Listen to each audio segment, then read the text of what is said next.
Welcome, curious minds. Today, we're embarking on a really fascinating deep dive. You've shared some incredible sources with us, all swirling around the enigmatic figure of Sir Francis Bacon and this rather unique event, his authenticity trial. Our sources present this almost like a thought experiment, right? A systematic evaluation of his life and legacy, like a court case with challenges, And evidence. even that jury of common people, which is quite something. Exactly. So our mission for this deep dive is basically to pull out the most important insights from these sources. We want to help you understand Bacon's complex legacy, his revolutionary methods, and maybe what his story teaches us about authentic authority itself. Yeah, think of it maybe as a shortcut to getting really well informed on this mix of philosophy, science. And even some dramatic moments, as we'll see. What's so interesting, I think, is that we're not just looking at dry historical facts. It's this systematic evaluation of a historical figure. It really makes you question how we define and spot, true authenticity. Absolutely. So let's get into it. Our sources give us a really detailed look at Pillar 4, humility, from this trial framework. And this pillar was designed to measure, well, intellectual humility. Does someone recognize their knowledge limits, admit uncertainty, avoid those really grandiose claims? And it also looks at their capacity for self-correction and, importantly, openness to dissenting views. Crucial stuff for authentic authority. Okay, first up, let's dive into question 13. This one tackled the paradox of intellectual humility. Essentially, the challenger, sort of the prosecutor figure here, pushed Bacon on his willingness to be wrong, to admit limitations. Especially given his pretty extraordinary claims, right? Advancing science, reforming law, transforming all human learning. Yeah, quite the list. So what did the evidence show? Well, the methodological analyst presented kind of a mixed bag. On one hand, there was evidence for Bacon's humility, his scientific method itself advocating doubt, continuous testing. Right, presenting his empirical approach as provisional. That sounds humble. It does align with that, yeah. Yeah. But then, Here comes the but. exactly. The analyst also brought up strong evidence against his humility, citing that famous line about claiming all knowledge as his province from advancement of learning, and these huge philosophical projects promising to reform everything. The analyst basically called it intellectual arrogance, overconfidence outside science. And the verdict on that specific question. Failed. No points awarded. Yeah. The analyst cited those grandiose claims beyond demonstrated expertise. Wow. Okay, so this really brings up a core tension, doesn't it? Absolutely. Can you have methodological humility in your process but still make these, well, seemingly grandiose claims about the outcome? Bacon's rebuttal, according to the sources, was quite passionate. I bet. What did he say? He argued that all knowledge as his province wasn't personal arrogance. He framed it as a systematic recognition that knowledge itself needed a fundamental methodological revolution. So less about him knowing everything, more about the method needing to encompass everything. Precisely. He used analogies, the blacksmith envisioning new tools, the baker dreaming of feeding everyone. Saying that kind of authentic vision is actually necessary for progress. Yes. And he pointed out that his empirical method did revolutionize learning over centuries. So his grandiose predictions weren't just boasts, they were systematic insights that proved true. That's a powerful argument. Did he say anything else? He contended he showed humility where it served truth-seeking and confidence where it was required to challenge entrenched error. And then apparently he quoted Shakespeare, "The fool doth think he is wise, but the wise man knows himself to be a fool," kind of turning the tables. Huh. Using the analyst's own source material, potentially. Clever. Bacon basically asserted that what looked like arrogance was actually systematic prediction based on methodological analysis. More. And the sources say the jury, the blacksmith, the farmer, they started to get this distinction between personal ego and maybe visionary confidence. It definitely challenges how we normally judge big ideas, doesn't it? So this really pushes you, the listener, to think. How do you tell the difference? Visionary confidence versus intellectual arrogance in leaders you admire, or even in your own big goals. Okay, let's move to the next one, question 14. This probed Bacon's capacity for structural self-correction. Right. This wasn't just about saying sorry. It was about making fundamental structural changes after mistakes. To distinguish real reform from just doing the minimum legally required. And the challenger immediately pointed to Bacon's big public disgrace, the parliamentary corruption charges in 1621. A major setback. How did the analyst evaluate his response to that? Well, the analyst noted Bacon did publicly acknowledge the corruption with a guilty plea. But more significantly, the analyst highlighted a complete structural change in life focus. Meaning? He completely withdrew from politics, Right. just walked away, and dedicated the rest of his life, his final years, purely to philosophy and science. So a total pivot. A total pivot. Now, the analyst did note Bacon did not go beyond legal requirements in acknowledging the broader ethical implications of the corruption itself. Okay, so maybe not a full mea culpa on the ethics front. Perhaps not. Mm. But the analyst concluded that this life change demonstrated an authentic capacity for structural self-correction. So Bacon got a point for this one. And how did Bacon frame this himself? He apparently declared it a profound measure of authenticity. He called it the ultimate structural change, abandoning corrupted power for what he termed authentic intellectual bedrock. And he connected it back to his work. Yes, he argued that by developing his empirical methodology in those final years, he was actually creating the intellectual tools to help future generations avoid the very corruption he'd fallen into. Wow, so building accountability systems through his scientific work, that's quite a justification. It is. He even apparently reflected quite deeply on the mad world of power and ambition he'd left behind, using a pretty striking Shakespeare quote about turning wine into urine to describe the futility of it all. That really paints a picture of personal transformation. And the sources mention the jurors, like the bricklayer and the carpenter. They understood this. They saw it as rebuilding from a bad foundation, not just papering over cracks. Which brings up a powerful point. Is withdrawing completely from a sphere where you failed a valid form of structural self-correction? Bacon certainly argued it was. It prompts you to think about your own life, right? When you face a setback, what changes do you make? Are they surface tweaks, or are you making fundamental structural shifts? All right, let's move to question 15. This looked at his receptivity to dissenting perspectives. Yeah, basically, did he genuinely welcome challenges, especially to his core ideas, or did he get defensive? And what did the analyst find here? Another mixed bag? You could say that. A pattern of selective openness was the phrase used. Bacon apparently showed remarkable receptivity to criticism of his scientific work. He engaged with scholarly feedback there. Okay, open in his intellectual domain. But he became systematically defensive about criticism of his personal conduct, like the corruption charges again. He tended to avoid engaging transparently there. So, open on ideas, closed on personal behavior. That seems to be the picture. But the analyst still awarded a point. Why? Because Bacon showed authentic receptivity in your primary domain of expertise, the intellectual work. Interesting. Did Bacon agree with that assessment? Largely, yes. He essentially said, of course I was open in the intellectual domain, that's where my real contribution was. He argued being open to every personal attack would have just drained the energy he needed for his actual mission. Protecting his focus, basically. Exactly. He framed defending against personal attacks as protecting mission-critical resources for his intellectual work, which he believed ultimately served humanity. He's an analogy, didn't he? He did. The baker welcomes criticism of his bread recipe, but defends his family when attacked. Okay, that's a clear distinction. It really sets up a fascinating question, though. Is this kind of selective openness a legitimate trait of authentic authority, or is it just a convenient limitation? His justification about prioritizing the mission, fighting humanity's war against suffering, is pretty compelling. It suggests that maybe protecting your core focus is part of being authentically effective, even if it means being defensive elsewhere. So, for you listening, Yep.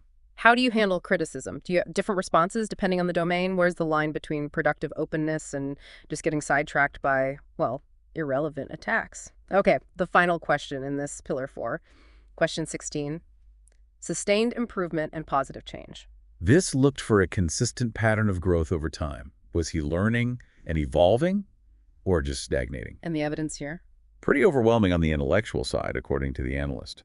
Bacon's development over 4 decades was called extraordinary and revolutionary, evolving from early work stuck in old Aristotelian ways to the sophisticated empirical method that basically founded modern science. His capacity for intellectual growth appears to have been limitless.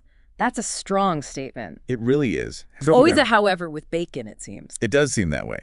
The analyst also noted limited evidence of sustained improvement in personal relationships or behavioral modifications outside the intellectual sphere. So the same old patterns in politics and personal life might have persisted. That was the suggestion. But Bacon, again, defended this. He basically said he focused his growth where it mattered most for humanity in the methodology for truth-seeking. A conscious choice, he argued, to prioritize intellectual development. Yes. And the analyst, despite noting the personal limitations, ultimately awarded the point, calling his 4 decades of intellectual improvement perhaps the most extraordinary example of authentic learning and development in recorded intellectual history. Wow. And the jury. They were apparently deeply moved. They recognized the sheer effort. 40 years of honest improvement. And wasn't there something else here, a dramatic revelation? Ah, yes. The sources describe this stunning moment in his closing remarks for this question. Bacon apparently subtly, then directly, asserted his authorship of Shakespeare's plays. Wait, really? How? First, reciting Portia's mercy speech from The Merchant of Venice with what the source calls intimate knowledge of the true author. Then, launching into Prospero's final speech from The Tempest, framing it as his own farewell to his craft, hidden within Shakespeare's. That must have stunned the court. Of course, that's a whole other debate historically. A massive one. But in the context of this trial, it was presented as part of his authentic purpose, connecting even his literary work, maybe strategically hidden, to his overall mission. And his closing statement tied into this. Yes, drawing on the universal desire of artists to leave something lasting, to be free. It apparently resonated deeply. So this part of the story suggests that maybe sustained growth isn't about improving everything equally. Maybe it's about strategic, intense focus where you can make your most authentic mark. It asks you, where do you direct your own efforts for sustained growth? Is it spread thin, or is it focused where you feel you can make the most authentic difference? Okay, so let's tally it up for Pillar 4. Humility. What was the final score after all that? He got 3 out of 4 points. So, judged authentic in this pillar, which is interesting, right? Because he initially failed that first question on intellectual humility. So the overall pattern for this pillar was what? The finding was intellectual overreach coexisting with authentic capacity for self-correction, openness, and sustained learning. A complex picture. But then came the overall trial verdict, right? Combining all pillars. What did the systematic score show? Right, the TAM score, the purely systematic evaluation, came out as 11 out of 16, which is 69%. The verdict, mixed authenticity. Mixed, okay. But what about the jury, those 12 ordinary citizens? This is where it gets really fascinating. They unanimously voted thumbs up for authentic authority, completely overriding the systematic score. Wow. So the system said mixed, but the people said authentic. Why the difference? The challenger figure actually acknowledged it. Said the jurors representing the common people Bacon aimed to serve saw something beyond the metrics.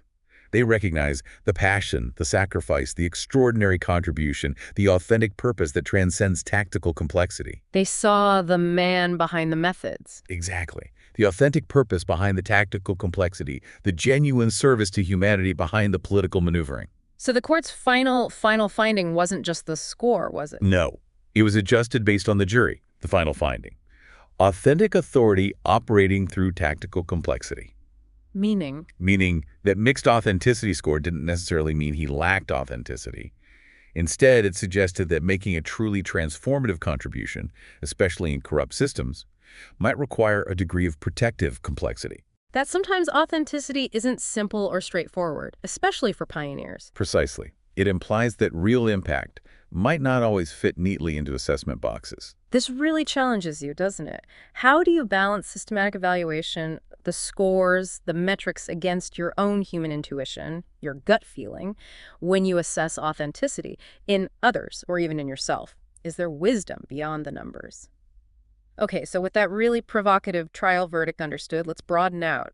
How do Bacon's actual methods hold up today, according to these sources? Well, they're presented not just as relevant, but as highly appropriate and indeed foundational for use today. Foundational how? They're described as the very bedrock of how we approach science and knowledge, the engine behind the scientific revolution. And what are the key characteristics of these methods? They emphasize doubt and continuous testing. They're designed to be provisional and adaptive, not rigid dogma. And crucially, they create tools for accountability that transcend individual failures.